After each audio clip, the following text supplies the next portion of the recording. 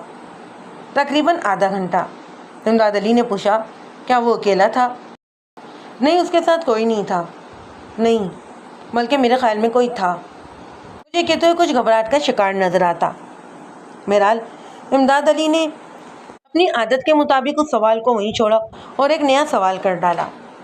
وہ باتیں کیا کر رہے تھے؟ کھاد اور گندم کی قیمتوں کی۔ امداد علی یہ سن کر خاموش ہو گیا۔ اس نے ریاض کی آنکھوں میں غور دیکھا۔ 5 سیکنڈ، 10 سیکنڈ، 15 سیکنڈ۔ ریاض نے ایک عجیب سی بے چینی محسوس کی۔ اس نے پانی مانگا۔ امداد علی نے اسے پانی دینے کا اشارہ کر دیا۔ پانی پینے کے بعد ریاض خود ہی بول پڑا، اور ارشد نے ایک فون بھی کیا تھا۔ شوکت علی فوراً چونک گیا۔ اچھا، کس کو؟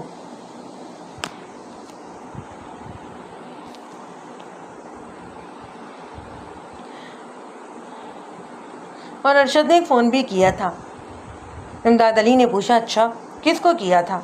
یہ تو مجھے نہیں معلوم۔ تم نے پوچھا نہیں؟ نہیں۔ امداد علی نے اپنا قلم میز پر رکھ دیا۔ کہنے لگا ریاض، جی سر، تم جھوٹ بولتے وقت اپنی دائیں انگلی سے انگوٹھا کیوں رگڑتے ہو؟ ریاض کے ہاتھ فوراً رک گئے۔ کمرے میں بھی وہ ایک خاموشی چھا گئی۔ ہم دوبارہ سوچ کر جواب دو۔ کیا تم واقعی نہیں جانتے کہ اس نے کس کو فون کیا تھا؟ ریاض نے اپنی نظریں جھکا لیں۔ سر جی، اس نے فون پر صرف ایک ہی جملہ کہا تھا۔ کون سا؟ میں آج ہی فیصلہ کر دوں گا۔ امداد علی نے فوراً خادم حسین کی طرف دیکھا۔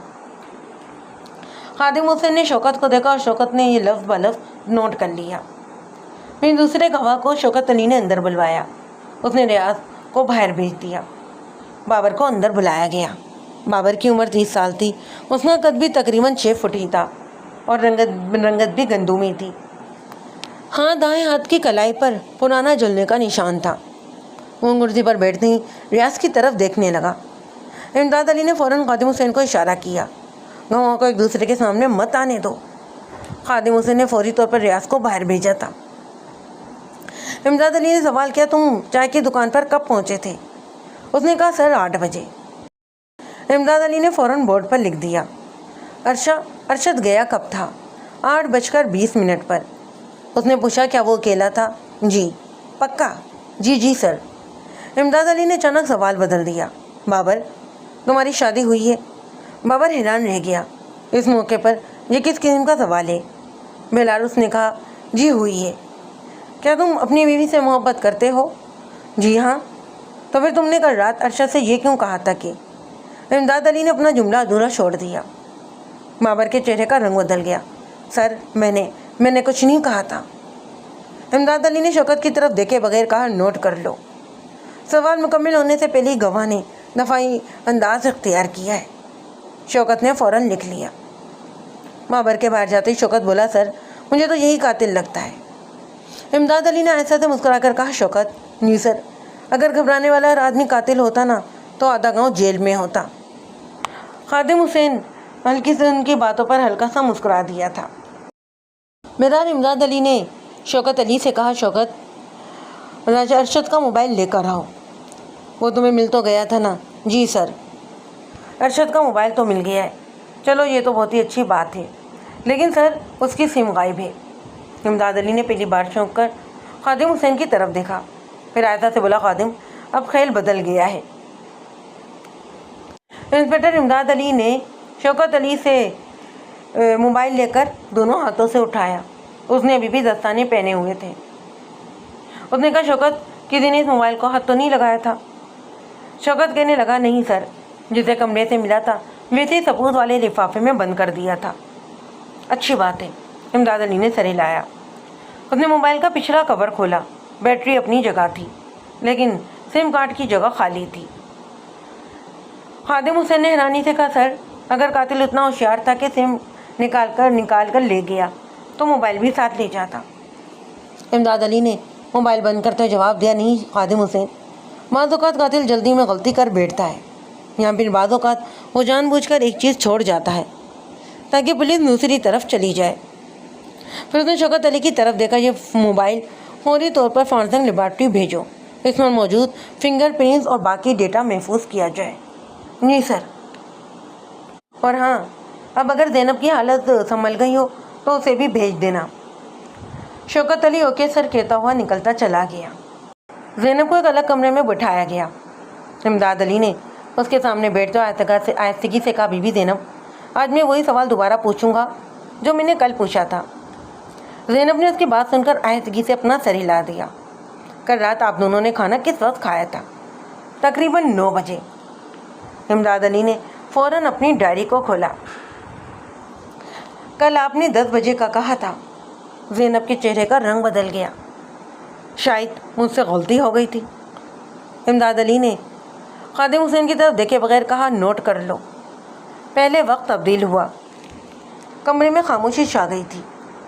امداد علی نے اب کے اچانک موضوع بدلتے ہوئے کہا, آپ کو چائے پسند ہے یا دودھ؟ زینب حیران رہ گئی. اس نے کہا, جی چائے. اور ارشد کیا پیتا تھا؟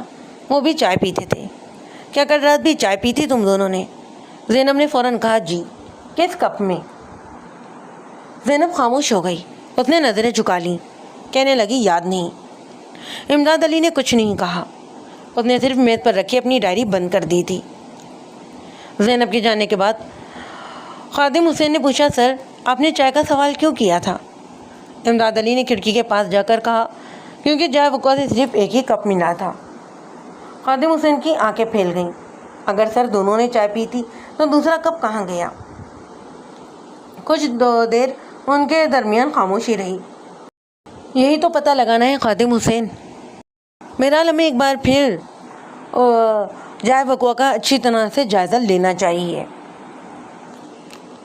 یہ کہتے ہوئے امداد علی نے خادم حسین کی معیت میں اس کمرے کی طرف قدم بڑھا دیا جسے اس نے کل سیل کر ڈالا تھا. وہ اس کمرے میں پہنچے اور جا کر ایک بار پھر بڑی باریک بینی سے ہر چیز کو بغور دیکھنے لگے. امداد علی ایک بار پھر بغور ایک ایک چیز کو دیکھ رہا تھا. کل کی طرح آج بھی کمرے کا نقشہ ویسا ہی تھا. کوئی بھی چیز ادھر سے ادھر نہیں تھی. اچانک اس کے کانوں میں خادم حسین کی آواز سنائی دی, سر. اس نے اس کی طرف دیکھا. اس کے ہاتھوں میں ایک شفاف ثبوتی لفافہ تھا. کہنے لگا, سر کمرے کی الماری کے پیچھے سے ملا ہے یہ. امداد علی نے لفافے کو غور سے دیکھا. اس کے اندر ایک ٹوٹا ہوا سفید چینی مٹی کا کپ تھا. کپ کے کنارے پر ہلکا سا بھورا نشان موجود تھا. اس نے کہا, سر لگتا ہے یہ شاید وہی دوسرا کپ ہے. امداد علی نے اس بات کا فوراً جواب نہیں دیا. وہ کپ کو گھورتا رہا, پھر آہستگی سے بولا, شاید. یا شاید کوئی چاہتا تھا کہ ہمیں یہی ہاتھ لگے. پھر وہ آہستگی سے مزید اپنی بات کو آگے بڑھاتے ہوئے کہنے لگا, قاتل نے صرف ایک جان نہیں لی ہے بلکہ اس نے ثبوت بھی چھپانے کی کوشش کی ہے. اسی لمحے تھانے کے وائرلیس سیٹ سے آواز آئی, انسپکٹر صاحب, ضلع ہیڈ کوارٹر سے اطلاع آئی ہے کہ مقتول ارشد کے موبائل نمبر کا ابتدائی کال ریکارڈ موصول ہو گیا ہے.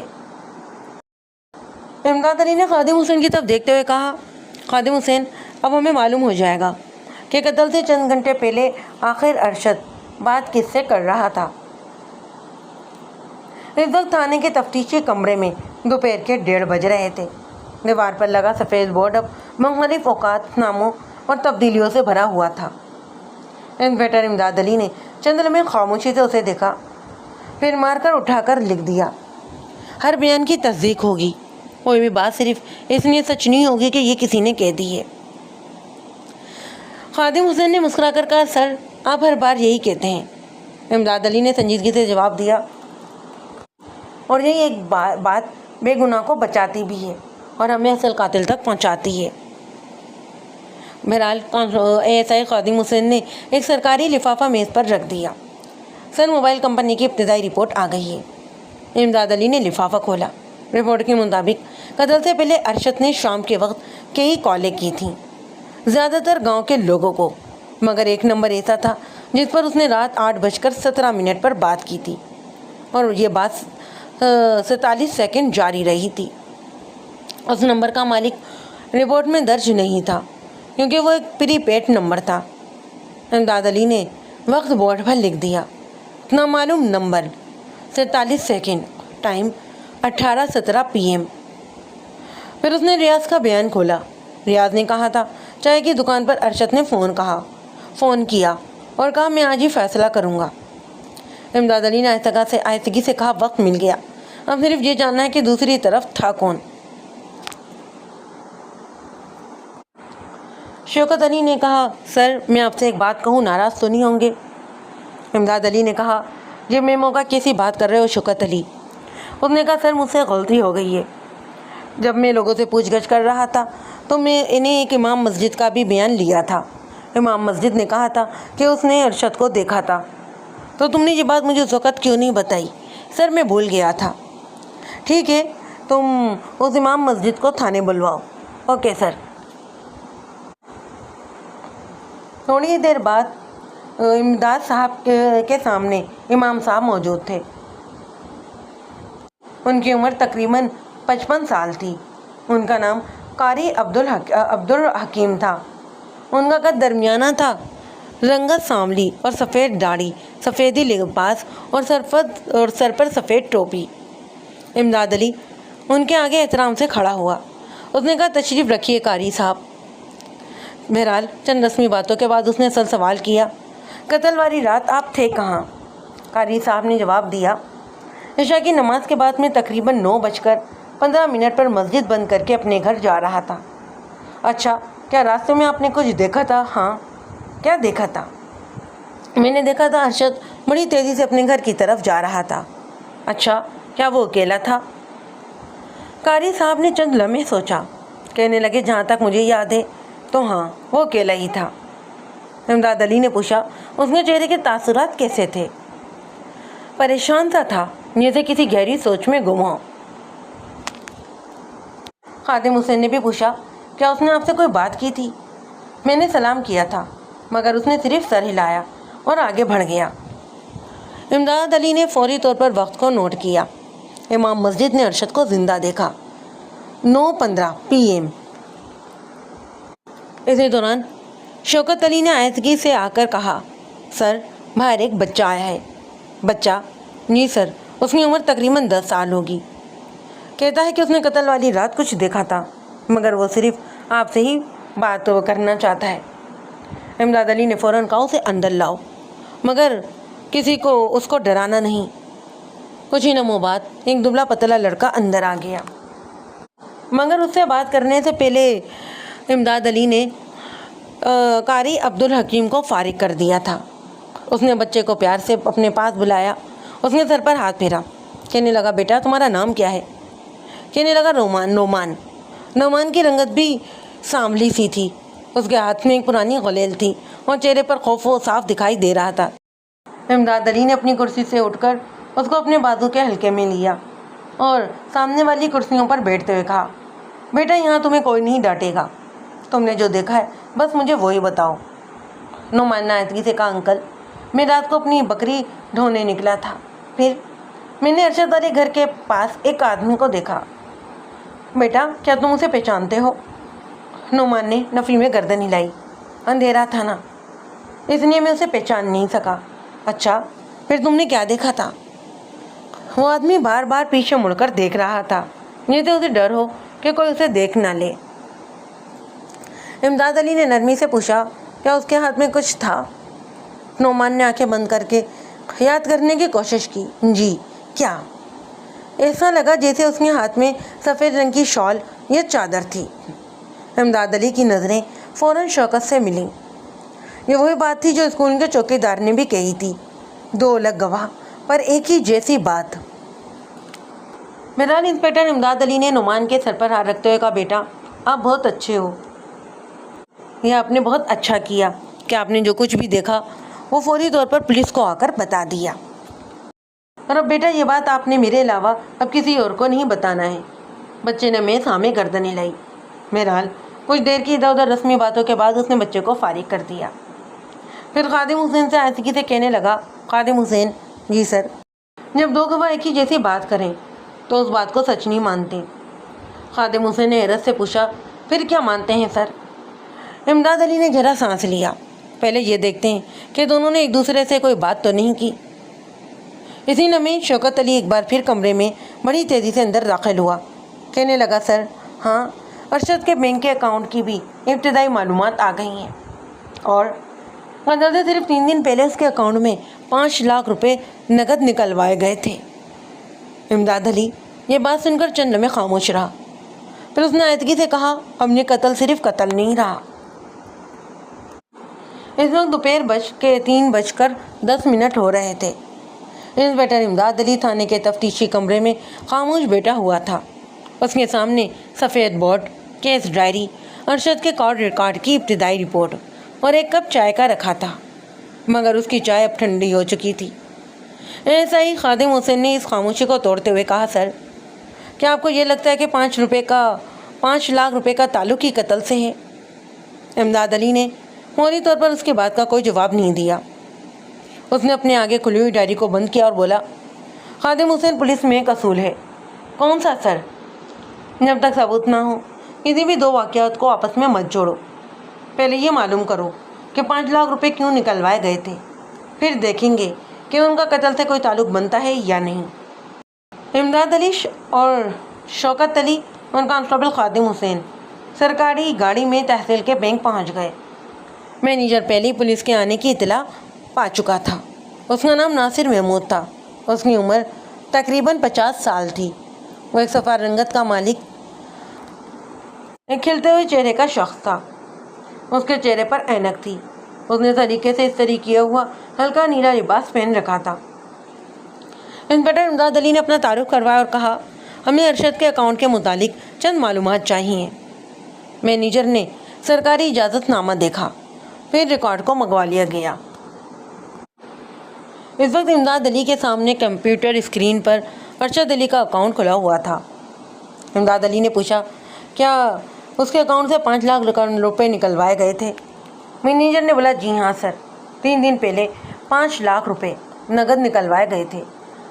امداد علی نے پوچھا، چیک سے یا اس نے خود آ کر لیے تھے؟ خود آ کر۔ شناخت کی تصدیق ہوئی تھی؟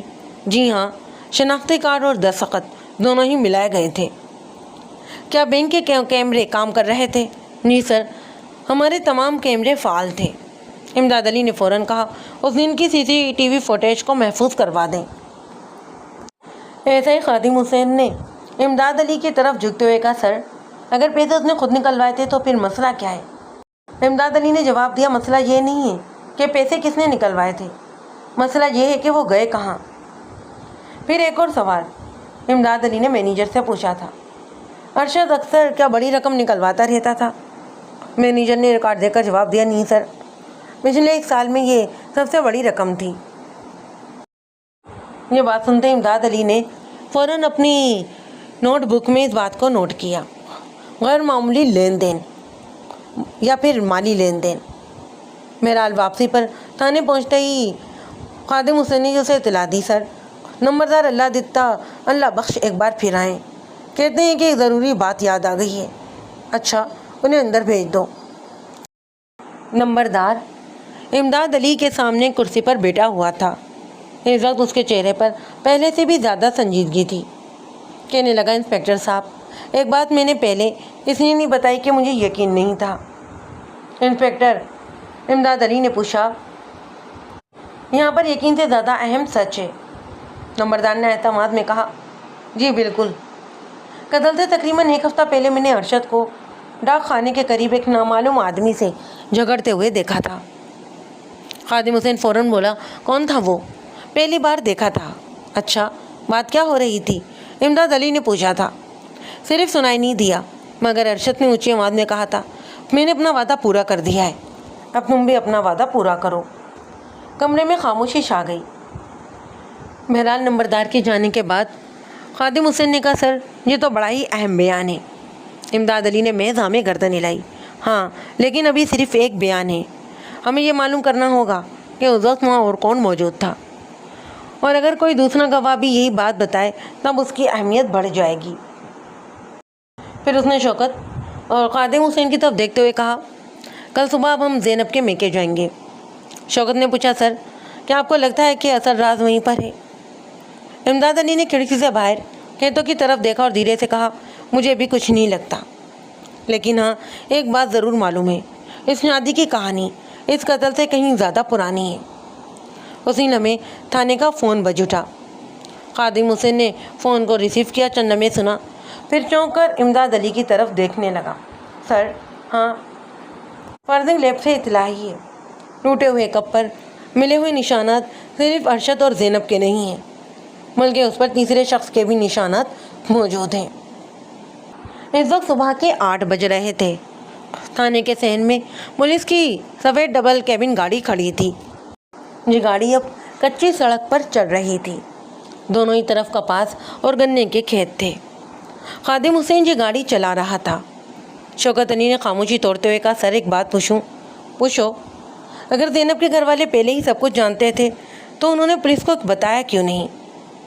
امداد علی نے کھڑکی سے باہر دیکھتے ہوئے جواب دیا، شوکت، دیہات میں بعض اوقات لوگ قتل سے نہیں بدنامی سے زیادہ ڈرتے ہیں۔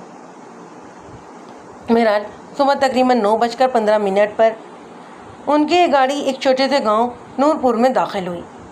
چند بچے گاڑی کے پیچھے دوڑنے لگے۔ لوگ اپنے گھروں سے باہر نکل آئے۔ خادم حسین نے آہستگی سے کہا، سر پولیس کی گاڑی آتے ہی پورا گاؤں خبردار ہو گیا ہے۔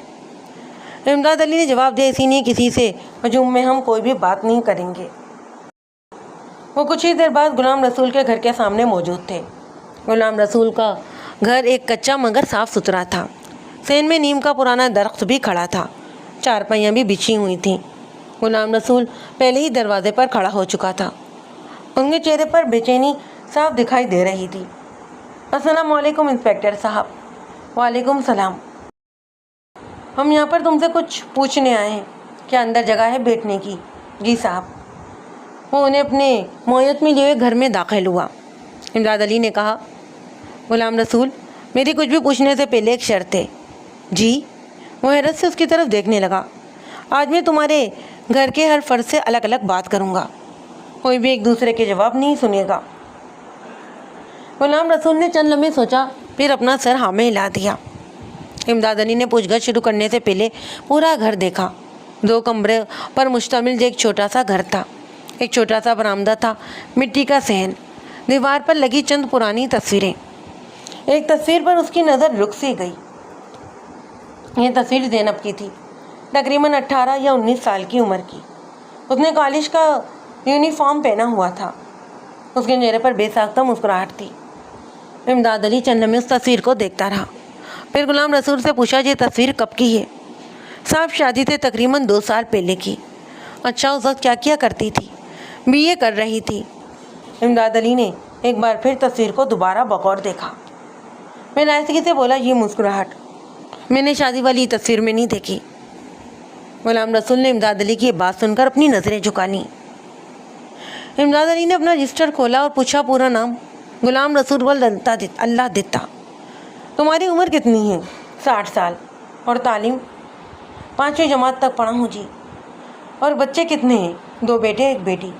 زینب سب سے چھوٹی ہے؟ ہاں۔ کمرے میں چند لمحے خاموشی چھائی رہی۔ پھر امداد علی نے آہستہ آواز میں پوچھا، غلام رسول، کیا آپ کی بیٹی اس شادی سے خوش تھی؟ غلام رسول نے فوراً کوئی بھی جواب نہیں دیا۔ اس کے ہاتھ کانپنے لگے۔ اس نے پانی پیا، پھر کہا، صاحب، ہر باپ یہی چاہتا ہے کہ اس کی بیٹی خوش رہے۔ امداد علی نے اپنا قلم بند کر دیا، پھر نہایت پرسکون لہجے میں بولا، میں نے یہ سوال نہیں پوچھا تھا، میں نے یہ پوچھا تھا کہ کیا زینب اس شادی سے خوش تھی؟ کمرے میں امداد علی کی بات سن کر ایک بار پھر سناٹا چھا گیا۔ تقریباً 23 سیکنڈ تک تو کوئی آواز ہی سنائی نہ دی۔ امداد علی نے جان بوجھ کر اس خاموشی کو برقرار رہنے دیا۔ اسے معلوم تھا خاموشی بعض اوقات سوال سے زیادہ طاقتور ہوتی ہے۔ آخر کار غلام رسول نے آہستگی سے کہا، صاحب، ان سوال کا جواب میں بھی نہیں دے سکتا۔ ٹھیک ہے، تم بیٹھو۔ اپنی عادت کے مطابق امداد علی نے اس سوال پر کوئی زیادہ فوکس نہیں کیا۔ وہ کانسٹیبل خادم حسین کی معیت میں اب کمرے سے نکلا۔ ایسا ہی خادم حسین بڑی بے چینی سے بولا، سر، یہ صاف طور پر کچھ چھپا رہا ہے۔ امداد علی نے نفی میں سر ہلایا، کہنے لگا، نہیں، یہ جھوٹ نہیں بول رہا، بلکہ یہ سچ بولنے سے ڈر رہا ہے، اور دونوں میں بہت زیادہ فرق ہے۔ اسی لمحے گھر کے اندر سے خاتون کے رونے کی آواز آئی۔ امداد علی خادم حسین بڑی تیزی سے دروازے کی طرف بڑھنے لگے. کہنے لگا سر زینب کی والدہ کہہ رہی ہیں اگر میں نے اس دن ہمت کی ہوتی تو آج میری بیٹی شاید بیوہ نہ ہوتی. انسپکٹر امداد علی ایک لمحے کے لیے بالکل خاموش ہو گیا. اس نے شوکت کی طرف دیکھا اور آہستہ سے کہا شوکت لگتا ہے آج ہمیں اس شادی کے بارے میں پہلی سچی بات سننے کو مل ہی جائے گی. صبح کے تقریباً اس وقت 12 بج رہے تھے. غلام رسول کے گھر کے صحن میں ایک عجیب سی خاموشی تھی. انسپکٹر امداد علی نے اپنی گھڑی پر نگاہ ڈالی. پھر کانسٹیبل خادم حسین سے کہا کسی کو بھی اس کمرے کے قریب نہ آنے دینا. جی سر. اور یاد رکھو زینب کی والدہ کسی دوسرے فرد سے بات نہ کریں جب تک میں ان سے پوچھ گچھ مکمل نہ کر لوں. جی سر. یہ کہ تو امداد علی اس کمرے کی طرف بڑھ گیا جسے اس نے اپنا تفتیشی کمرہ بنا رکھا تھا. کچھ ہی دیر بعد رقیہ بی بی آہستہ آہستہ کمرے میں داخل ہوئیں. رقیہ بی بی کی عمر تقریباً 55 سال تھی. ان کے چہرے کی رنگت سانولی تھی اور چہرے پر بے شمار جھریاں. اس کی آنکھیں مسلسل رونے کی وجہ سے سرخ ہو چکی ہیں. وہ کرسی پر بیٹھی تو ان کے ہاتھ کانپ رہے تھے. یہ لیجیے پہلے پانی لے لیجیے کوئی جلدی نہیں ہے. انہوں نے آرام سے 2 گھونٹ پانی پیا. کچھ دیر انہیں سنبھلنے میں لگی. پھر امداد علی نے سوال کیا آپ کی بیٹی زینب کی شادی طے کس نے کی تھی؟ رقیہ بی بی نے جواب دیا یہ رشتہ نمبردار اللہ بخش لے کر آیا تھا. کیا زینب نے اس رشتے پر اپنی خوشی ظاہر کی تھی؟ اس سوال کا رقیہ بی بی نے فوری طور پر کوئی جواب نہیں دیا بلکہ ان کی نظریں جیسے زمین پر جم سی گئیں. تقریباً 20 سیکنڈ گزر گئے. امداد علی خاموش بیٹھا رہا. وہ جانتا تھا خاموشی بعض اوقات گواہ کو سچ بولنے پر مجبور کر دیتی ہے. اور آخرکار رقیہ بی بی خود ہی بول پڑیں. وہ خاموش رہتی تھی. اچھا. امداد علی نے اپنے گھما کر سوال کیا وہ خاموش رہتی تھی یا پھر راضی نہیں تھی؟ یہ سوال سنتے ہی رقیہ بی بی کی آنکھوں سے آنسو بہنے لگے. انہوں نے کہا انسپکٹر صاحب ہر لڑکی شادی سے پہلے ڈرتی ہے. انسپکٹر امداد علی نے نرمی سے کہا میں بھی ایک باپ ہوں. میں ڈر اور مجبوری میں فرق کو واضح سمجھتا ہوں. کمرے میں ایک بار پھر خاموشی چھا گئی. اب کہ امداد علی نے اچانک موضوع بدل دیا. زینب کالج کہاں پڑھتی تھی؟ تحصیل کے گرلز کالج میں. اچھا یہ کالج جانا بند کس نے کروایا تھا؟ اب کہ رقیہ بی بی چونک سے گئیں. انہوں نے نظریں اٹھا کر پہلی بار امداد علی کی طرف دیکھا تھا. یہ بات آپ کو کس نے بتائی؟ میں سوال کر رہا ہوں. رقیہ بی بی کے ہونٹ کانپنے لگے. شادی سے تقریباً 1 مہینہ پہلے اس نے خود ہی کالج جانا چھوڑ دیا تھا. اس نے پوچھا کیوں؟ اس بات کا بھی رقیہ بی بی نے فوری طور پر جواب نہیں دیا بلکہ کچھ دیر سوچنے کے بعد کہنے لگی گھر کے حالات. امداد علی نے انہیں فوراً ہی بیچ میں ٹوک دیا. آپ کے شوہر نے بتایا ہے کہ اس سال گندم کی اچھی فصل ہوئی تھی تو پھر مالی حالات اچانک خراب کیسے ہو گئے؟ رقیہ بی بی اب کے کچھ خاموش سی ہو گئیں. خادم حسین نے پہلی بار محسوس کیا کہ یہ خاموشی پہلے والی خاموشی سے بہت مختلف تھی جو چھپانے والی خاموشی تھی. انسپکٹر امداد علی کمرے کے چاروں جانب اپنی نگاہ دوڑانے لگا. اسے کمرے کے کونے میں لکڑی کا ایک پرانا صندوق رکھا نظر آیا تھا. انسپکٹر امداد علی نے اجازت لے کر اس صندوق کو کھولا. اندر کپڑوں کے نیچے ایک البم رکھا تھا. اس نے دستانے پہن کر البم کھولا. پہلی چند تصویریں زینب کے بچپن کی تھیں پھر کالج کے زمانے کی. ایک تصویر پر امداد علی کی نظر رک سی گئی. زینب کالج کے گیٹ کے سامنے کھڑی تھی. اس کے ساتھ 3 لڑکیاں تھیں اور تصویر کے کنارے پر ایک نوجوان کا آدھا چہرہ نظر آ رہا تھا. تصویر جیسے خاصی جلدی میں کاٹی گئی تھی. امداد علی نے بغور اس تصویر کو غور سے دیکھا. اس نے پوچھا جی حصہ کس نے کاٹا ہے؟ رقیہ بی بی چونک سے گئی. مجھے نہیں معلوم. امداد علی نے وہ تصویر خادم حسین کو دے دی. اسے ثبوت کے لفافے میں رکھو. کمرے سے باہر نکلتے خادم حسین بولا سر مجھے لگتا ہے کہ اس تصویر میں کوئی لڑکا ہے. امداد علی نے جواب دیا ہو سکتا ہے اور یہ بھی ہو سکتا ہے کہ یہ تصویر کسی اور وجہ سے کاٹی گئی ہو. ہم اندازہ نہیں لگائیں گے ہم بلکہ تصدیق کریں گے. ابھی خادم حسین اور امداد علی کے بیچ یہ بات ہو ہی رہی تھی کہ شوکت بڑی تیزی سے اندر آیا. شوکت علی گاؤں میں گھوم پھر کر معلومات اکٹھی کر رہا تھا۔ اس نے آتے کے ساتھ کہا، سر، گاؤں کے ایک بزرگ آپ سے فوراً ملنا چاہتے ہیں۔ اچھا، اس کا نام کیا ہے؟ عبدالغفور۔ کہتے ہیں کہ اگر پولیس ایک ہفتہ پہلے آ جاتی تو شاید آج ارشد زندہ ہوتا۔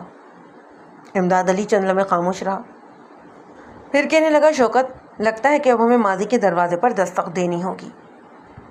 صبح کے 10:30 بج رہے تھے۔ غلام رسول کے گھر کے صحن میں چارپائیاں بچھی تھیں۔ نیم کے درخت کے پتے ہلکی ہوا سے ہل رہے تھے، لیکن ماحول میں ایک عجیب سا بوجھ تھا۔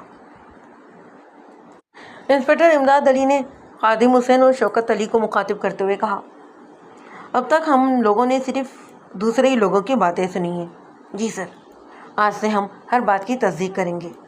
اگر کسی نے ایک لفظ بھی غلط بولا ہوگا تو وہ سامنے آ جائے گا۔ پھر اس نے شوکت علی کو اشارہ کر دیا کہ غفور احمد کو لے کر آ جائے۔ شوکت چند ہی سیکنڈ میں ایک بزرگ کو سامنے لے آیا۔ اس نے آتے کے ساتھ کہا، السلام علیکم انسپکٹر صاحب۔ وعلیکم السلام، بیٹھیں۔ عبدالغفور کی عمر تقریباً 68 سال تھی۔ اس کا قد تقریباً 5 فٹ 7 انچ تھا۔ اس کی رنگت بھی مٹیالے کلر کی تھی۔ اس کی سفید داڑھی تھی اور آنکھوں پر ایک موٹا سا چشمہ۔ ہاتھ میں پرانی لکڑی کی لاٹھی تھی۔ امداد علی نے ایک بات خاص طور پر نوٹ کی کہ وہ بات کرنے سے پہلے ہر چیز کو غور سے دیکھتے ہیں، یعنی جلدی جواب دینے والے آدمی نہیں ہیں۔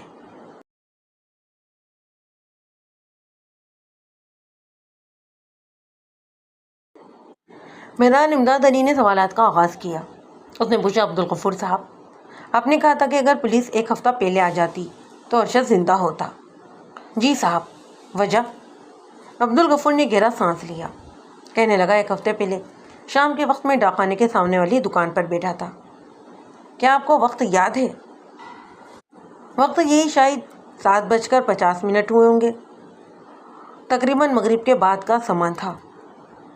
اچھا، پھر کیا ہوا؟ میں نے ارشد کو ایک اجنبی آدمی سے بحث کرتے ہوئے دیکھا تھا۔ پر آپ نے پہلے کہا تھا کہ جھگڑا ہو رہا تھا، اور اب آپ کہہ رہے ہیں کہ بحث۔ دونوں میں خاصا فرق ہے۔ عبدالغفور نے فوراً کہا، تھانے دار صاحب، ہاتھا پائی نہیں ہوئی تھی، صرف تلک باتیں ہو رہی تھیں۔ امداد علی نے خادم حسین کی طرف دیکھا، نوٹ کرو، گواہ نے اپنا لفظ خود درست کیا ہے۔ پھر اس نے پوچھا، اچھا، اس آدمی کی عمر کتنی ہوگی؟ 40 سے 45 سال۔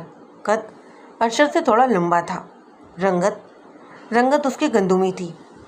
داڑھی تھی یا پھر کلین شیف تھا؟ ہلکی سی داڑھی تھی۔ کپڑوں کا رنگ یاد ہے؟ ہاں، ہلکا سا سرمئی شلوار قمیض، اور اس نے اس کے اوپر سفید شال اوڑھ رکھی تھی۔ خادم حسین نے فوراً سر اٹھایا، جی، دوسری بار نہیں، تیسری بار سفید شال کا ذکر ہوا تھا۔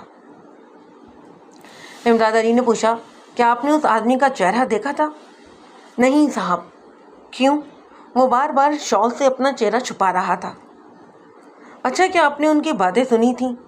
عبدالغفور نے چند لمحے سوچا، کہنے لگا، پوری نہیں، صرف آخری 2 جملے سنے تھے۔ امداد علی فوری طور پر سیدھا ہو کر بیٹھ گیا، کہنے لگا، کون سے 2 جملے؟ عبدالغفور نے ایسا آواز میں کہا، ارشد نے کہا تھا، میں نے تمہاری ہر بات مان لی ہے، اب مجھے مزید مت ڈراؤ۔ کمرے میں ایک دم مکمل خاموشی چھا گئی۔ خادم حسین نے بے اختیار امداد علی کی طرف دیکھا۔ یہ پہلا موقع تھا جب لفظ ڈراؤ سامنے آیا تھا۔ امداد علی نے کوئی تبصرہ نہیں کیا، اس نے صرف اپنی ڈائری میں نوٹ کیا تھا۔ انسپکٹر امداد علی نے شوکت علی کو کچھ سمجھا کر باہر کی طرف روانہ کیا۔ پھر وہ عبدالغفور سے ہلکے پھلکے انداز میں تفتیش کرنے لگا۔ تفتیش کے دوران امداد علی کو عبدالغفور سے اور کوئی خاص بات معلوم نہ ہو سکی۔ اس نے اسے رخصت کر دیا۔ تھوڑی ہی دیر بعد شوکت علی اندر داخل ہوا، کہنے لگا، سر، گاؤں کے ڈاکیے سے بات ہوئی ہے۔ اچھا، کیا کہتا ہے؟ وہ کہتا ہے کہ پچھلے 2 مہینوں سے ارشد کے نام کچھ رجسٹرڈ لفافے آ رہے تھے۔ امداد علی چونک سا گیا۔ اچھا، کہاں ہیں وہ لفافے؟ گھر میں تو نہیں ملے۔ اور بھیجنے والے کا نام؟ ہر لفافے پر صرف ایک لفظ لکھا تھا۔ خادم حسین نے پوچھا، کون سا؟ شوکت علی نے زیرے سے کہا، نجی۔ امداد علی نے خادم حسین کی طرف دیکھتے ہوئے کہا، خادم حسین، جی سر، اب یہ صرف قتل کا ہی کیس نہیں رہا، مجھے لگتا ہے وہ کافی عرصے سے ارشد کو دھمکا بھی رہا تھا۔ شوکت کہنے لگا، سر تحصیل گرلز کالج کی پرنسپل نے بھی فون کیا ہے۔ اچھا، وہ کیا کہتی ہے؟ انہوں نے کہا کہ اگر آپ زینب کے بارے میں حقیقت جاننا چاہتے ہیں تو آج ہی کالج آ جائیں، کیونکہ کچھ ریکارڈ ہمیشہ کے لیے ضائع ہونے والا ہے۔ صبح کے 11 بج رہے تھے۔ انسپکٹر امداد علی، SI شوکت علی اور کانسٹیبل خادم حسین اس وقت تحصیل گرلز کالج کے گیٹ پر پہنچے تھے۔ سرکاری گاڑی دیکھتے ہی چوکیدار بھی فوراً سیدھا کھڑا ہو گیا۔ السلام علیکم صاحب۔ وعلیکم السلام، کیا پرنسپل صاحبہ سے ملاقات ہو سکتی ہے؟ چوکیداری نے فوری طور پر دفتر تک لے گیا۔ پرنسپل کی کرسی پر ایک تقریباً 55 سالہ خاتون بیٹھی تھیں۔ ان کا نام پروفیسر نسرین اختر تھا۔ ان کی عمر 55 سال کے قریب تھی۔ ان کا قد تقریباً 5 فٹ 4 انچ تھا۔ ان کی رنگت کھلتی ہوئی تھی، سفید دوپٹہ، سادہ لباس، سنجیدہ مگر پر اعتماد شخصیت کی مالک تھی۔ انہوں نے اپنے سامنے ان تینوں کو بیٹھنے کی دعوت دی۔ کہنے لگی، انسپکٹر صاحب، مجھے اندازہ تھا کہ آپ ضرور آئیں گے۔ اچھا، امداد علی نے پوچھا، کیوں؟ کیونکہ زینب کا نام دوبارہ سامنے آنا یہ ایک دن ہونا ہی تھا۔ شوکت اور خادم نے ایک دوسرے کی طرف دیکھا۔ امداد علی نے نہایت سکون سے کہا، پروفیسر صاحبہ، میں کسی کی عزت کو نقصان پہنچانے نہیں آیا، مجھے صرف حقیقت چاہیے، چاہے وہ کسی کے حق میں ہو یا پھر اس کے خلاف۔ پروفیسر نسرین نے ہاں میں گردن ہلائی۔ انہوں نے ایک پرانا رجسٹر الماری سے نکالا۔ کہنے لگی، یہ 3 سال پرانا حاضری رجسٹر ہے۔ امداد علی نے دستانے پہن کر رجسٹر کو کھولا۔ زینب کی حاضری پہلے باقاعدہ تھی، پھر اچانک 1 مہینے تک مسلسل غیر حاضری، اس کے بعد نام کے سامنے لکھا تھا، تعلیم ادھوری چھوڑ دی گئی۔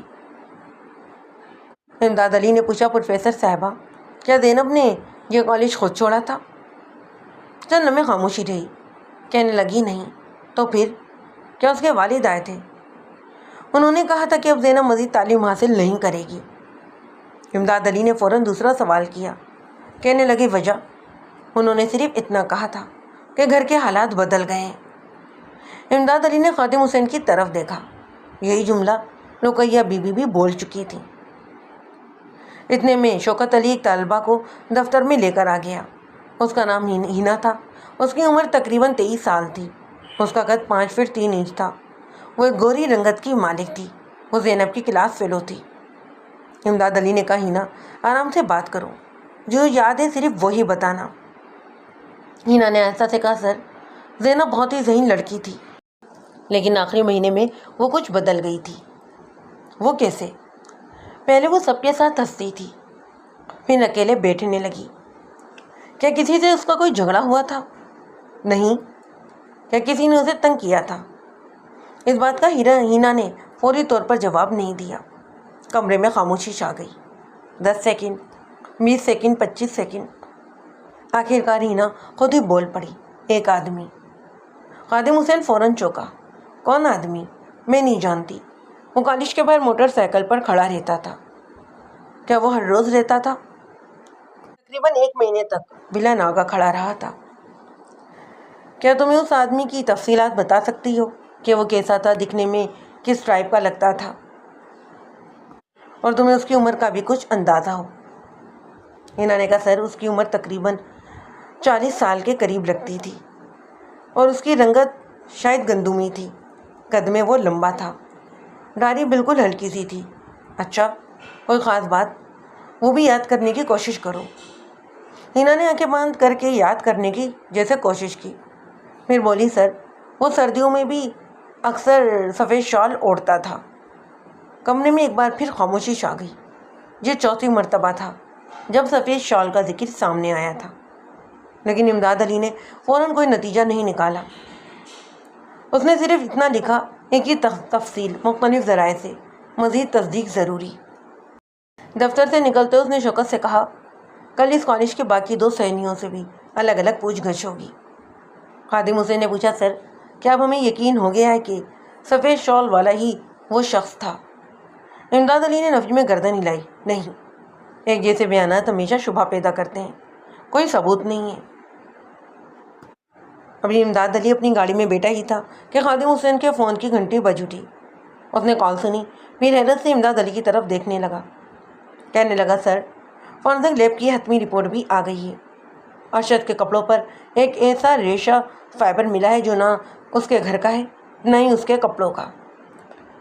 امداد علی نے خاموشی سے آسمان کی طرف دیکھا اور صرف ایک جملہ کہا، اب قاتل نے پہلی بار اپنا نشان چھوڑا ہے۔ ہما کے 9:20 ہوئے تھے۔ تھانہ شاہپور۔ انسپکٹر امداد علی اپنی میز پر بیٹھا کس ڈائری کے تمام صفحات دوبارہ ترتیب سے پڑھ رہا تھا کہ ایسا ہی خادم حسین اندر آیا۔ کہنے لگا سر، آپ روز ہی پرانے نوٹس کیوں پڑھتے ہیں؟ امداد علی نے نظر اٹھائے بغیر جواب دیا، خادم، قاتل اکثر نئی غلطی نہیں کرتا بلکہ وہ پرانا ہی جھوٹ دہراتا ہے۔ پھر خادم حسین نے اپنے ہاتھ میں تھامی ہوئی رپورٹ اس کو دی۔ سر، کپڑوں سے ملنے والے ریشے کی رپورٹ۔ امداد علی نے رپورٹ کھول کر اس کے آگے رکھ دی تھی، جس میں لکھا تھا، ریشے عام اونی سفید شال کے ہیں مگر ان پر نیلے رنگ کے صنعتی پینٹ کے باریک ذرات بھی موجود ہیں۔ امداد علی نے فوراً پوچھا، ہمارے گاؤں میں کون سفید شال اوڑھتا ہے؟ شوکت بولا، بہت سے لوگ سر۔ اور نیلا صنعتی پینٹ؟ خادم نے کہا، گاؤں میں تو نہیں، لیکن تحصیل کے بس اڈے کے قریب ایک فرنیچر ورک شاپ میں یہی پینٹ استعمال ہوتا ہے۔ امداد علی خاموش ہو گیا۔ کچھ ہی دیر بعد وہ تینوں ایک بار پھر اپنی گاڑی میں بیٹھ رہے تھے۔ تھوڑی دیر میں وہ کالج کے سامنے موجود تھے۔ کالج میں اب دوسری گواہ کو بلایا گیا، جس کا نام سدرا تھا۔ اس کی عمر تقریباً 24 سال کے قریب تھی۔ قد 5 فٹ 5 انچ تھا۔ رنگت اس کی سانولی تھی۔ وہ زینب کے ساتھ آخری سال تک پڑھتی رہی تھی۔ امداد علی نے پوچھا، کیا زینب نے کبھی کسی پریشانی کا ذکر کیا تھا؟ جی۔ اچھا، کیا کیا تھا؟ وہ کہتی تھی اگر یہ بات گھر والوں کو پتہ چل گئی تو میری زندگی ختم ہو جائے گی۔ خادم حسین نے فوراً پوچھا، کون سی بات؟ سدرا نے نفی میں گردن ہلائی۔ اس نے کبھی پوچھا نہیں، اس نے کبھی بتایا نہیں۔ اور تم نے پوچھا نہیں؟ پوچھا تو تھا مگر وہ ٹال جاتی۔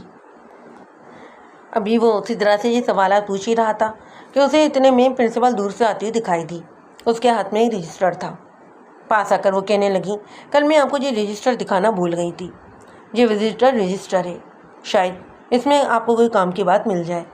یہ کہتے انہوں نے وہ رجسٹر امداد علی کی طرف بڑھایا۔ امداد علی نے شکریہ کے ساتھ وہ رجسٹر تھام لیا۔ پھر اس نے ہر صفحہ غور سے دیکھا۔ ایک اندراج پر اس کی نظریں جیسے رک سی گئیں۔ تاریخ زینب کے کالج چھوڑنے سے 3 دن پہلے کی تھی۔ وزیٹر کا نام ارشاد تھا۔ شناختی کارڈ نمبر نہیں تھا۔ اس کا مقصد یعنی ذاتی ملاقات۔ امداد علی نے پوچھا، یہ اندراج لکھا کس نے تھا؟ پرنسپل نے کہا، چوکیدار لکھواتا تھا۔ چوکیدار کو بلایا گیا۔ اس کا نام بشیر احمد تھا۔ اس کی عمر 61 سال کے قریب تھی۔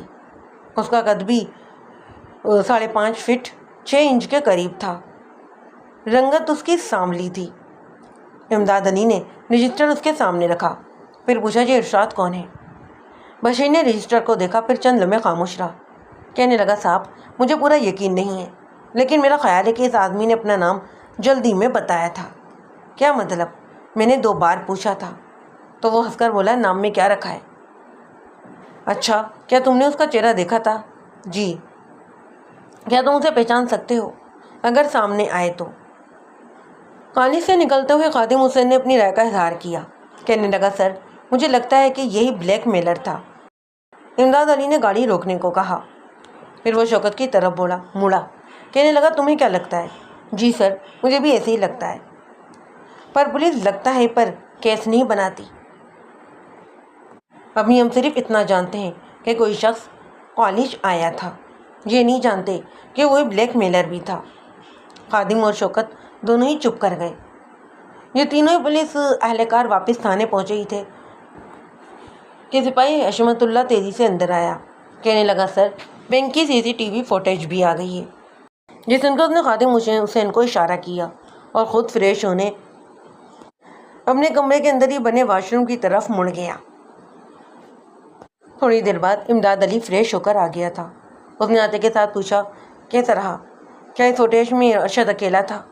خادم نے آہستہ سے جواب دیا، سر، بینک کے اندر تو وہ اکیلا تھا، لیکن فوٹیج میں صاف نظر آ رہا ہے کہ بینک سے نکلنے کے بعد ایک سفید شال اوڑھے شخص نے اس کا تعاقب شروع کر دیا تھا۔ امداد علی نے پہلی بار کرسی کی پشت سے ٹیک ہٹائی، پھر صرف ایک جملہ کہا، اب ہمارے پاس پہلی مرتبہ ایک ثبوت ہے جو کسی گواہ کے بیان کی تائید کرتا ہے۔ امداد علی نے خادم حسین کو کہا کہ وہ ایک بار پھر بینک کی فوٹیج چلائے۔ بینک کی فوٹیج اس وقت بڑی اسکرین پر چل رہی تھی۔ Time 11:18 AM۔ ارشد بینک کے اندر داخل ہوا۔ وہ 5 لاکھ روپے لے کر باہر نکلا۔ وہ پرسکون نظر آ رہا تھا۔ تقریباً 25 سیکنڈ بعد ایک شخص سفید شال اوڑھے بینک سے کچھ فاصلے پر چلتا ہوا نظر آیا۔ خادم حسین فوراً بولا، سر یہی آدمی ہے۔ امداد علی نے ویڈیو روک دی، کہنے لگا، نہیں۔ کیوں سر؟ ابھی ہم صرف اتنا جانتے ہیں کہ وہ پیچھے چل رہا تھا۔ بہرحال امداد علی نے فوٹیج دوبارہ چلائی، پھر اچانک پش کر دی۔ اس نے اسکرین کی طرف اشارہ کیا، کہنے لگا، خادم، ارشد کے ہاتھ میں کیا ہے؟ سر کوئی لفافہ لگتا ہے، اور دوسرے ہاتھ میں موبائل فون۔ ٹھیک ہے۔ پھر اس نے اگلا فریم چلایا۔ ارشد نے موبائل جیب میں رکھ لیا تھا۔ پھر اس نے اچانک پیچھے مڑ کر دیکھا۔ کیوں؟ خادم حسین نے سوالی انداز میں خادم حسین کو دیکھا۔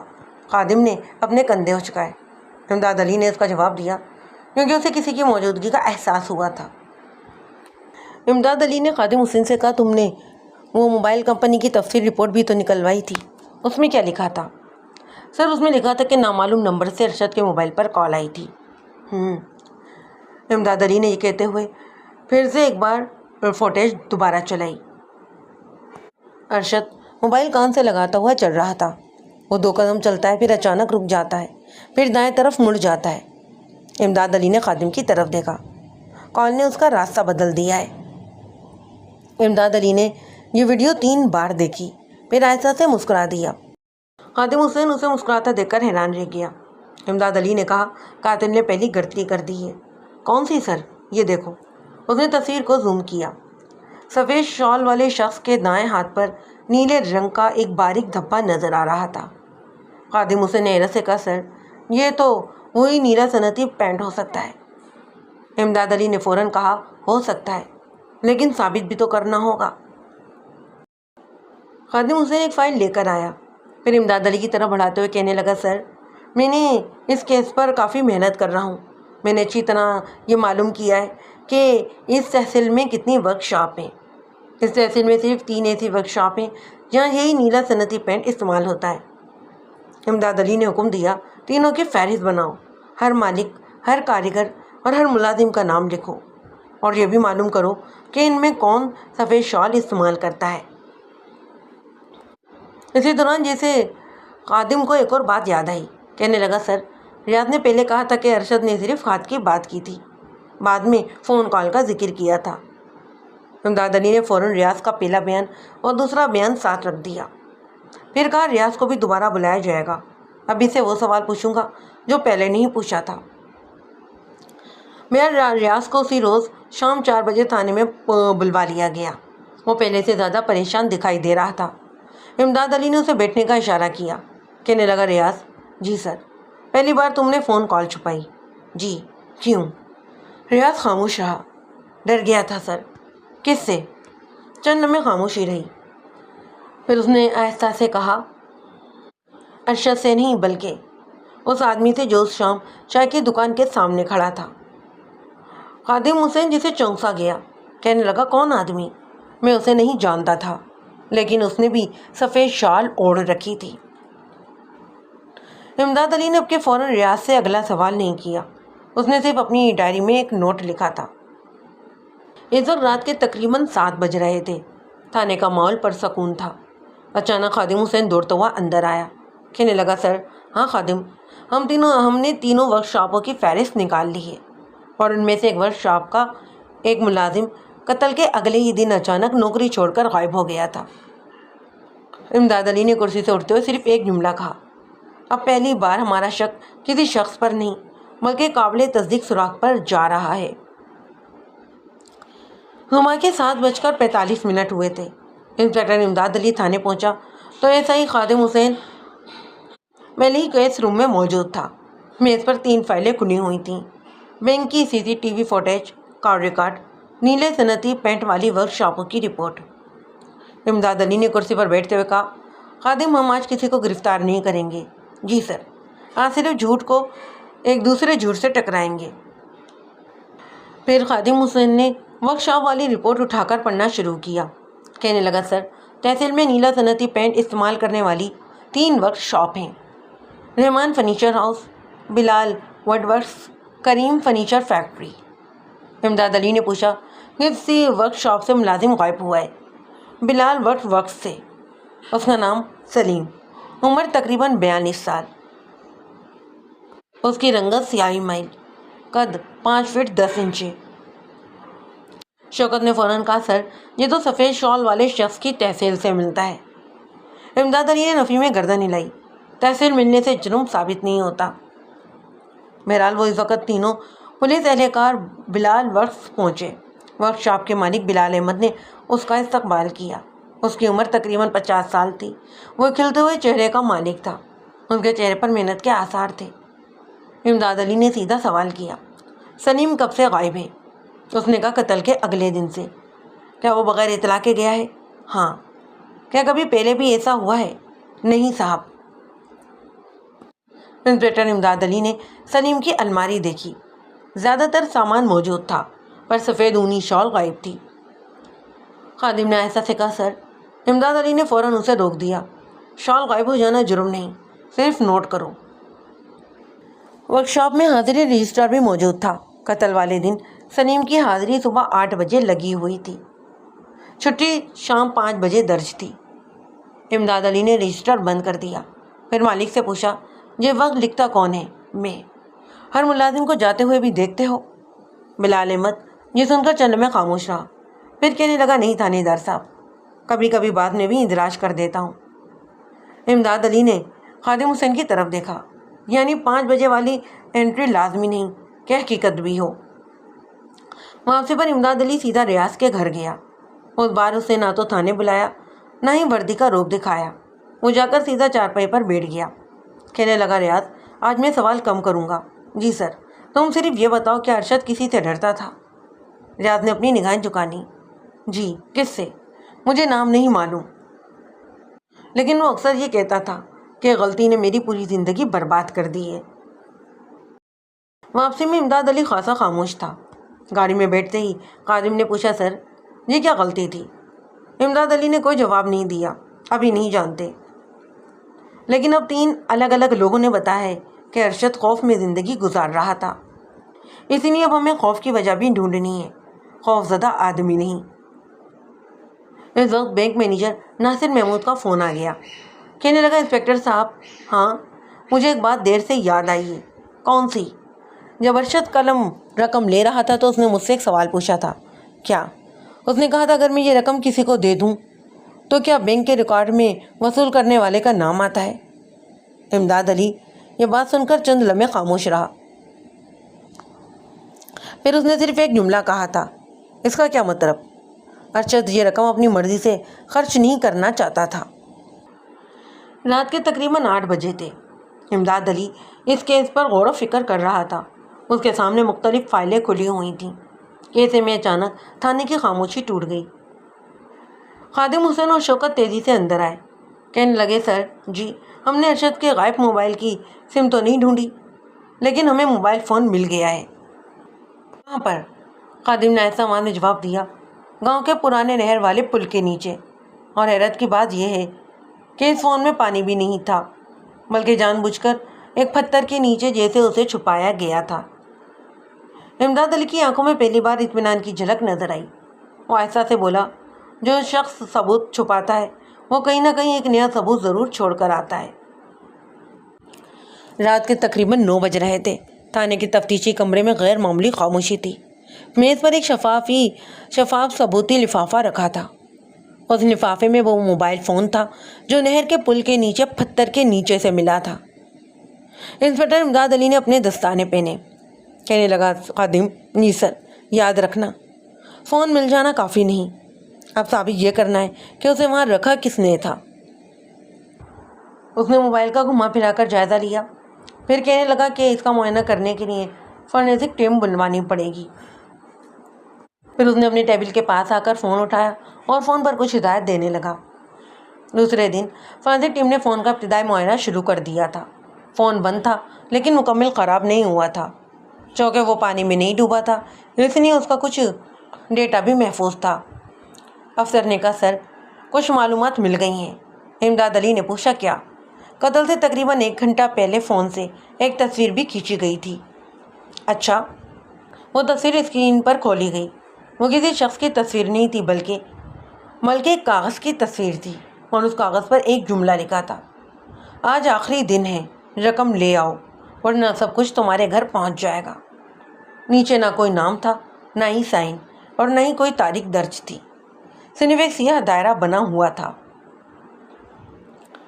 خادم حسین نے ایسا سے کہا سر اب تو بلیک میل ثابت ہو گیا ہے۔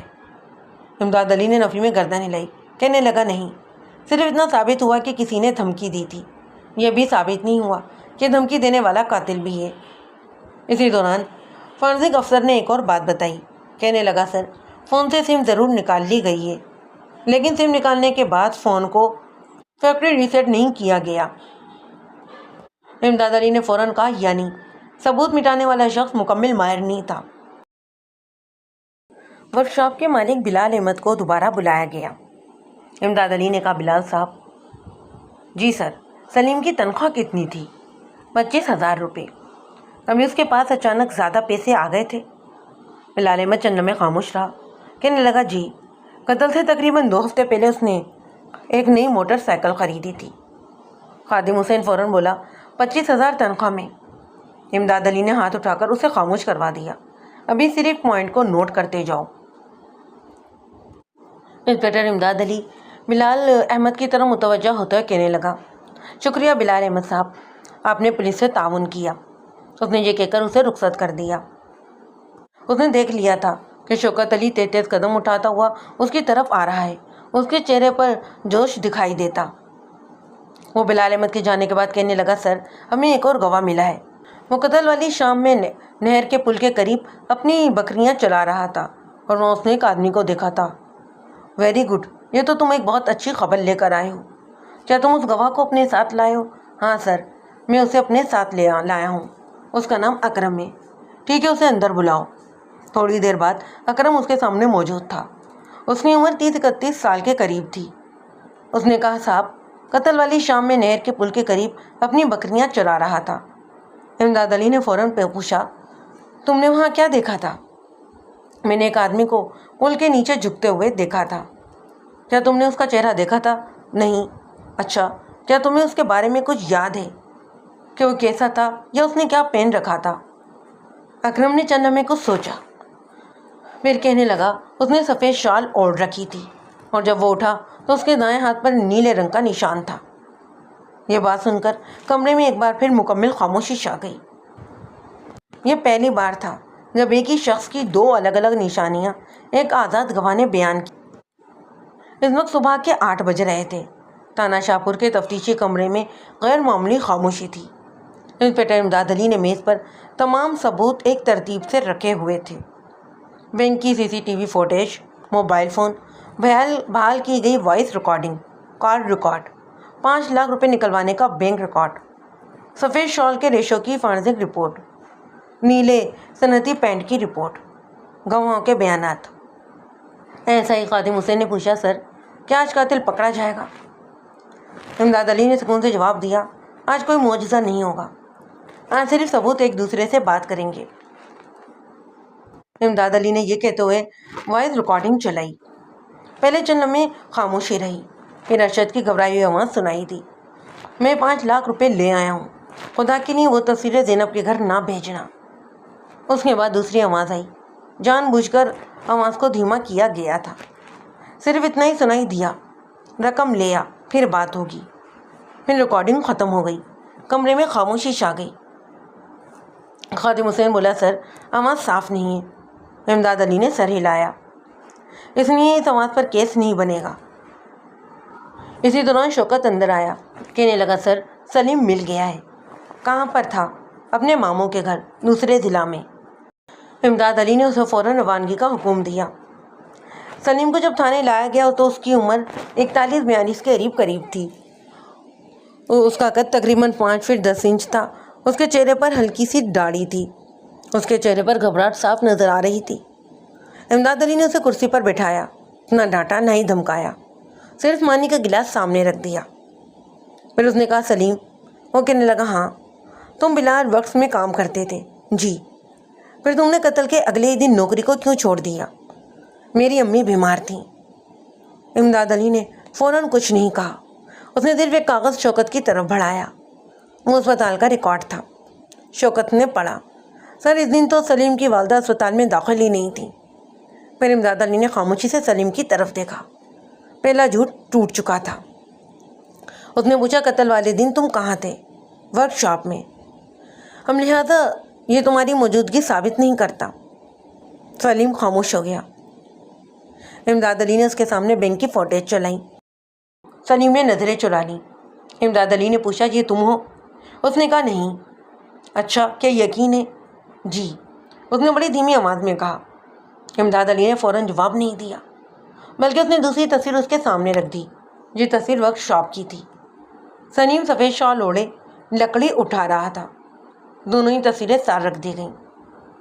خادم حسین بھی حیران رہ گیا۔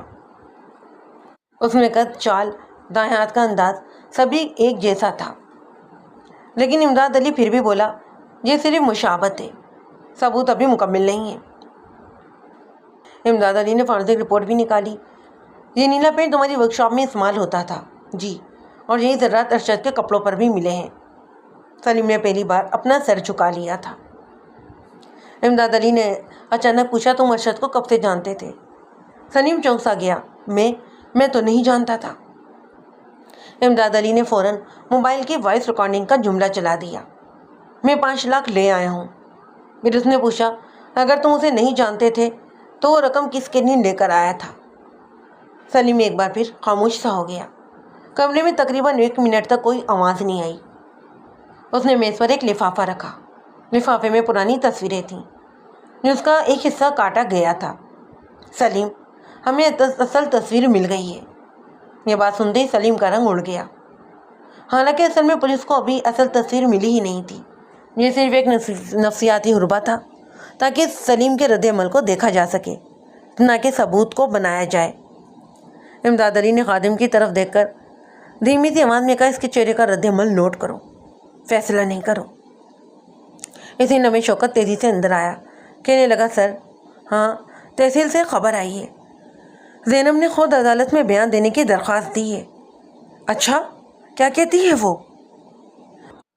اس نے کہا ہے کہ میرے پاس ایک ثبوت ہے جو اس نے آج تک کسی کو نہیں بتایا۔ امداد علی نے اس کی بات سن کر گہرا سانس لیا، پھر آہستگی سے کہا اب یہ کیس صرف پولیس کا نہیں رہا، بلکہ اب عدالت میں سچ اپنی آخری شکل اختیار کرے گا۔ اگلی صبح 10 بجے ضلع عدالت کے کمرے میں دفعہ 164 کے تحت زینب کا بیان ریکارڈ ہونا تھا۔ انسپکٹر امداد علی، SI شوکت علی اور کانسٹیبل خادم حسین عدالت پہنچ گئے۔ امداد علی نے دونوں ساتھیوں سے کہا آج ہم سوال کو کم کریں گے بلکہ سچ خود ہی بولے گا۔ پھر زینب کا بیان ہونے لگا۔ اس وقت زینب کا چہرہ زرد تھا، اس کی آنکھیں سوجی ہوئی تھیں، لیکن اس کی آواز پہلے سے بھی کہیں زیادہ مضبوط تھی۔ مجسٹریٹ نے پوچھا کیا آپ اس وقت بغیر کسی دباؤ کے بیان دے رہی ہیں؟ زینب نے آہستہ سے جواب دیا جی ہاں سر، میں اپنی مرضی سے دے رہی ہوں۔ چند لمحے خاموش رہنے کے بعد وہ بولی میری اور ارشد کی شادی محبت کی نہیں تھی۔ کمرے میں خاموشی چھا گئی۔ میں کالج میں پڑھتی تھی۔ ایک دن میرے کچھ ذاتی کاغذات اور چند تصویریں گم ہو گئیں۔ چند دن بعد ارشد نے مجھے وہی چیزیں دکھائیں اور کہا کہ اگر میں اسے شادی نہ کروں تو وہ یہ سب میرے والدین اور گاؤں میں پھیلا دے گا۔ مجسٹریٹ نے سوال کیا کیا آپ نے یہ بات کبھی کسی کو بتائی تھی؟ زینب کی آنکھوں سے آنسو بہنے لگے۔ نہیں سر، مجھے اپنے والد کی عزت اور اپنی ماں کی صحت کا بہت ڈر تھا۔ زینب نے مزید بتایا شادی کے بعد کئی سال تک سب کچھ معمول کے مطابق رہا، لیکن تقریباً 6 ماہ پہلے ارشد بہت زیادہ پریشان رہنے لگا۔ کیا اس نے وجہ بتائی تھی؟ اس نے صرف اتنا کہا تھا کہ اب کوئی میرے ساتھ وہی کر رہا ہے جو میں نے تمہارے ساتھ کیا تھا۔ عدالت سے باہر نکلتے ہوئے خادم حسین نے کہا سر، اس کا مطلب یہ ہے کہ سلیم ہی بلیک میلر ہے۔ امداد علی نے فوراً جواب نہیں دیا، کہنے لگا نہیں، اس کا مطلب صرف یہ ہے کہ ارشد کو کوئی بلیک میل کر رہا تھا۔ نام ابھی بھی ثبوت سے ثابت ہونا باقی ہے۔ اسی دوران خادم حسین فارزق کی نئی رپورٹ بھی لے آیا. کہنے لگا سر فون سے ایک اور چیز ملی ہے. کیا؟ خادم حسین نے اس کے سامنے ایک تصویر کی. تصویر میں کوئی انسان نہیں تھا بلکہ صرف ایک پرانا لفافہ تھا.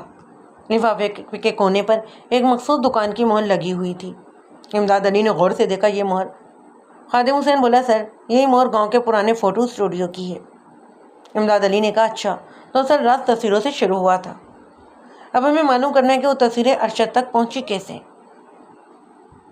امداد علی نے شوکت اور خادم حسین کی طرف دیکھا. ہم کسی کو گرفتار نہیں کریں گے بلکہ ہم پہلے فوٹو اسٹوڈیو کی ریکارڈ دیکھیں گے. پھر ہر بات کو زینب کے بیان، موبائل کے ڈیٹا اور پہلے سے موجود ثبوتوں سے ملائیں گے. اگر 3 الگ ذرائع ایک ہی حقیقت بتائیں گے تبھی عدالت میں وہ بات کھڑی رہے گی. تینوں خاموشی سے عدالت کی سیڑھیاں اترنے لگے. امداد علی نے آسمان کی طرف دیکھا اور آہستہ سے کہا سچ کبھی ایک ثبوت سے نہیں ملتا. سچ ہمیشہ کئی ثبوتوں سے بنتا ہے. اور آج اتنے مہینوں بعد امداد علی کی اور اس کے ساتھیوں کی انتھک محنت کے بعد ضلع عدالت میں اس مقدمے کی سماعت شروع ہوئی تھی. انسپکٹر امداد علی، ASI خادم حسین اور کانسٹیبل شوکت علی اس وقت عدالت میں موجود تھے. زینب بھی اپنے والد کے ساتھ عدالت پہنچی تھی. سرکاری وکیل نے عدالت کے سامنے کہا جناب یہ مقدمہ کسی ایک گواہ یا ایک اعتراف پر نہیں بلکہ ایک دوسرے کی تائید کرنے والے ثبوتوں کی زنجیر پر قائم ہے. اصل راز فوٹو اسٹوڈیو کے پرانے رجسٹر اور مالک کے بیان سے ثابت ہوا کہ کئی سال پہلے زینب کی کچھ ذاتی تصاویر اور دستاویزات کی نقل ایک نامعلوم شخص نے حاصل کی تھی. بعد میں انہی چیزوں کو ارشد نے زینب کو ڈرا دھمکا کر شادی کرنے پر مجبور کیا. زینب نے اس بارے میں عدالت میں اپنا بیان بھی دیا تھا. میں نے خاموشی اس لیے اختیار کی کیونکہ مجھے اپنے خاندان کی عزت کا خوف تھا، زینب نے اپنے بیان میں کہا. عدالت نے اس بیان کو دوسرے ثبوتوں کے ساتھ ملا کر دیکھا. اکیلے اس پر انحصار نہیں کیا. امداد علی نے عدالت میں پوری ٹائم لائن پیش کی. ارشد نے بینک سے 5 لاکھ روپے نکلوائے. کال ریکارڈ سے ثابت ہوا کہ رقم لینے کے فوراً بعد اسے دھمکی آمیز کال موصول ہوئی تھی. CCTV فوٹیج نے بھی یہ ثابت کیا کہ ایک مشتبہ شخص مسلسل اس کی نقل و حرکت کے قریب تھا. موبائل فون سے بحال ہونے والی ایسا ریکارڈنگ نے واضح کیا کہ ارشد بلیک میل کا شکار تھا. فورنزک فون ریکارڈنگ اور دیگر مادی ثبوتوں کی صداقت کی بھی تصدیق ہوئی. انسپکٹر امداد علی نے عدالت سے کہا تحقیقات سے یہ ثابت ہوتا ہے کہ سلیم اس بلیک میل کے سلسلے میں شامل تھا اور ارشد پر دباؤ ڈال رہا تھا. تام قتل کے الزام میں ہم نے صرف وہی دعویٰ کیا جسے ماضی ثبوت ثابت کرتے ہیں. عدالت نے بھی یہی اصول اختیار کیا. جج نے اپنے فیصلے میں کہا کسی بھی فوجداری مقدمے میں شک نہیں بلکہ مضبوط اور قابل اعتماد ثبوت فیصلہ کرتے ہیں. عدالت نے قرار یہ دیا کہ زینب کو بلیک میلنگ کر کے شادی پر مجبور کرنا ایک سنگین جرم تھا اور بعد میں ارشد خود بھی بلیک میلنگ کا شکار ہوا. سلیم کے خلاف بلیک میلنگ اور متعلقہ جرائم کے ثبوت مضبوط تھے، اس لیے ان جرائم میں اسے قانون کے مطابق سزا سنائی گئی. قتل کے الزام میں عدالت نے صرف اسی حد تک فیصلہ دیا جس حد تک ناقابل تردید ثبوت موجود تھے. جج نے کہا قانون کا اصول یہ ہے کہ جس جرم کا ثبوت ہو سزا بھی اسے جرم کی دی جاتی ہے. مقدمہ ختم ہونے کے بعد امداد علی نے اپنی ڈائری بند کرتے ہوئے لکھا تھا اس کیس نے مجھے سکھایا کہ خاموشی کئی زندگیاں برباد کر سکتی ہے اور سچ تک پہنچنے کے لیے صبر، ثبوت اور غیر جانبداری تینوں ہی چیزیں بہت ضروری ہیں. خادم حسین نے امداد علی سے پوچھا سر سب سے بڑا سبق کیا ملا؟ امداد علی مسکرا دیا. پولیس کا کام کہانی بنانا نہیں بلکہ حقیقت کو تلاش کرنا ہے. کانسٹیبل خادم حسین نے آہستہ سے کہا اور حقیقت ہمیشہ ایک نہیں بلکہ کئی ثبوتوں سے مل کر بنتی ہے. تینوں عدالت کی عمارت سے باہر نکل آئے. سورج غروب ہو رہا تھا. امداد علی نے آخری بار کیس فائل پر نظر ڈالی اور اسے بند کر دیا.